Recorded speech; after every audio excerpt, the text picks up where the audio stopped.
નમસ્કાર 24 ન્યૂઝ ગુજરાતમાં આપનું સ્વાગત છે। સૌથી પહેલા જોઈએ આજના બ્રેકિંગ ન્યૂઝ। રાજ્યમાં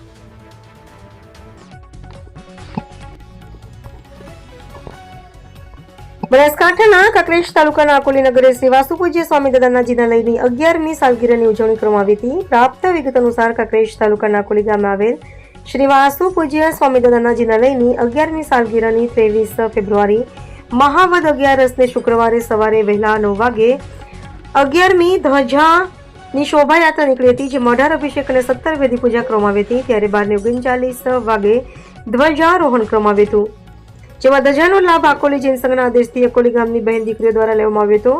આ પ્રસંગે હીરાભાઈ ભણસાલી, સુરેશભાઈ શાહ, ચિનુભાઈ હસાણી, ભૂપેન્દ્રભાઈ ભણસાલી, તુષારભાઈ શાહ, સુદીપ શાહ, હિતેશ શાહ, મનીષ શાહ સાથે રાજુભાઈ શાહ સહિત મોટી સંખ્યામાં જૈન સંઘના અગ્રણીઓ અને સામાજિક અગ્રણીઓ, વેપારીઓ સાથે આકોલી ગામની ધર્મપ્રેમી જાહેર જનતા ખાસ કરી ઉપસ્થિત રહ્યા હતા અને આ કાર્યક્રમમાં ભાગ લીધો હતો અને ધન્યતા અનુભવી હતી। જેમાં સૌથી અગત્યની બાબત વિશે વાત કરીએ તો કાંકરેજ તાલુકાના આકોલી ગામે ભાઈચારાની ભાવના અને એકતાના દર્શન જોવા મળ્યા હતા।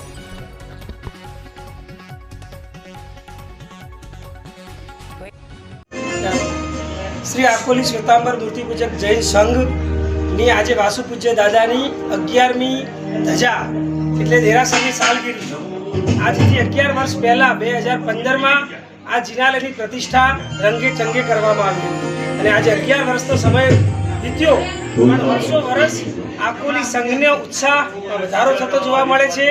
આજનો લાભ એ આકોલી ગામની દીકરીઓ અને બહેનોએ લીધો છે કે જે લોકો આ ગામને છોડીને, આ ઘરને છોડીને દેશ વિદેશમાં સેટ થયા છે, પણ પોતાનું પિયર અને પિયરમાં દાદાની ધજા ચડાવવાનો અમૂલ્ય લાભ સમગ્ર ગામની તમામ દીકરીઓએ સંયુક્ત ભેગા થઈને લીધો છે। એટલે આજનો માહોલ, આજની વાતાવરણ કંઈક અનેરું છે। ખૂબ સુંદર દાદાની કૃપા દરેક પરિવાર પર બની રહે અને દરેક પરિવાર પ્રગતિ કરે, સુખ શાંતિ અને સમૃદ્ધિ સમગ્ર ગામના તમામ ઘરોમાં અને તમામ લોકોને થાય એવી દાદા વાસુપૂજ્ય દાદાને અમારી સૌની પ્રાર્થના।